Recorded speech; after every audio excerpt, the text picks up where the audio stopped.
বিশেষ চাহিদা সম্পন্ন ব্যক্তিদের প্রতি সরকার উদাসীন। শীর্ষ আদালত বলা সত্ত্বেও তাদের অধিকার থেকে তারা বঞ্চিত। তাদের ভাতা এখনো 1000 টাকায় বাঁধা। ন্যায্য শংসাপত্র চাইতে গেলেও নাকাল হতে হয় তাদের। বৃহস্পতিবার সেই সব দাবি সহ মোট 11 দফা দাবিতে সোচ্চার হলেন মুর্শিদাবাদ জেলার বিশেষ চাহিদা সম্পন্ন ব্যক্তিরা।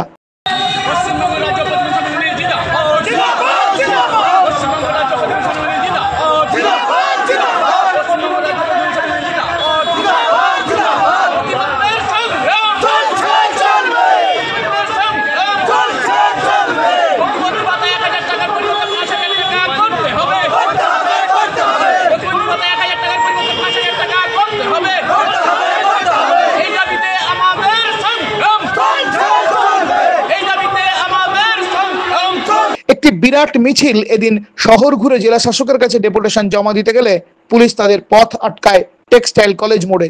পরে পশ্চিমবঙ্গ রাজ্য প্রতিবন্ধী সম্মেলনী মুর্শিদাবাদ জেলা কমিটির 7 জন প্রতিনিধি জেলা শাসককে ডেপুটেশন জমা দিয়ে আসেন।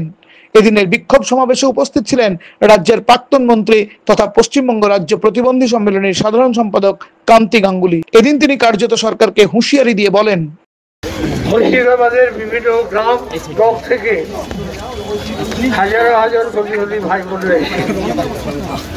আজকে আমরা এসেছি আবার জেলা শাসক ডিএম তার কাছে স্মারকলিপি। আজকে আইন মাপতে আসে পুলিশ আগেই ব্যারিকেড করেছে।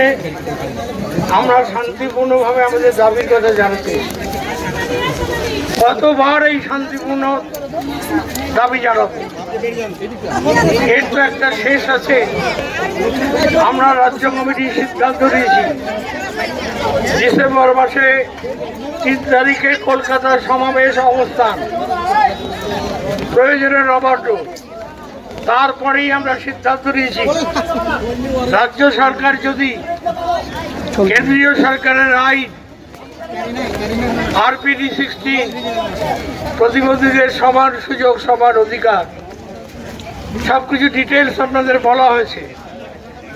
তারপরে যদি সেই আইন সম্পর্কে রাজ্য সরকার কোনো হস্তক্ষেপ না ঘটে, পশ্চিমবাংলার ন্যাশনাল হাইওয়ে আমরা সেদিন আইন ভাঙব, রাস্তা অবরোধ করব, জেলে যাবার জন্য তৈরি থাকবো।